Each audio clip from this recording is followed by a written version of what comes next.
Informasi tentang virus corona yang begitu berlimpah bisa jadi malah membingungkan. Maka dari itu, kita memerlukan protokol kesehatan yang alurnya jelas, sederhana, dan mudah dipahami.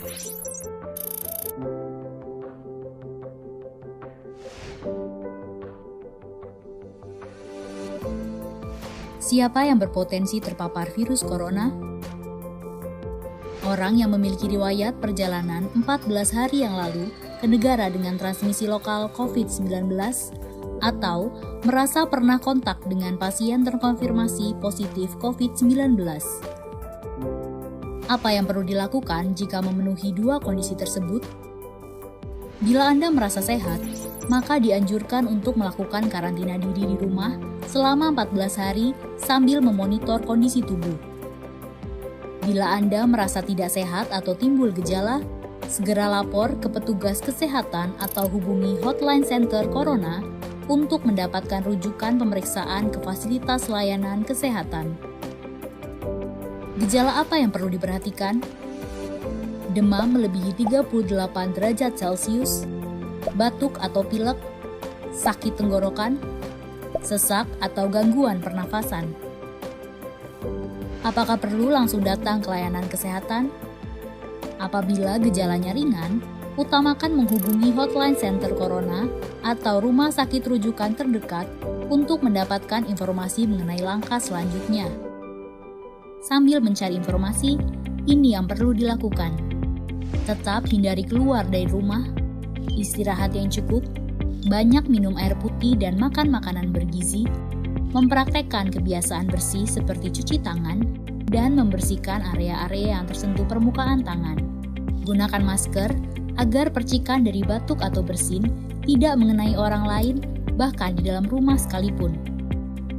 Kapan harus mencari bantuan medis tambahan? Bila gejala yang dirasakan cukup parah, misalnya sesak nafas berat, atau apabila Anda dalam klasifikasi kelompok rentan karena berusia lebih dari 60 tahun, memiliki penyakit kronis seperti diabetes, hipertensi, gangguan imun, ada riwayat sakit pernafasan, dan lainnya. Apa yang perlu dilakukan bila gejala berlanjut dan harus ke fasilitas kesehatan? Gunakan masker saat keluar rumah. Praktekkan etika batuk dan bersin yang benar dengan menutup dengan siku atau tisu. Hindari menggunakan transportasi publik. Bagaimana tahapan screening pasien di fasilitas pelayanan kesehatan? Sebelum memberikan perawatan, tenaga kesehatan di fasilitas layanan kesehatan akan melakukan screening. Jika tidak memenuhi kriteria pasien dalam pengawasan atau PDP COVID-19, maka akan dirawat inap atau rawat jalan, tergantung diagnosa dan keputusan dokter.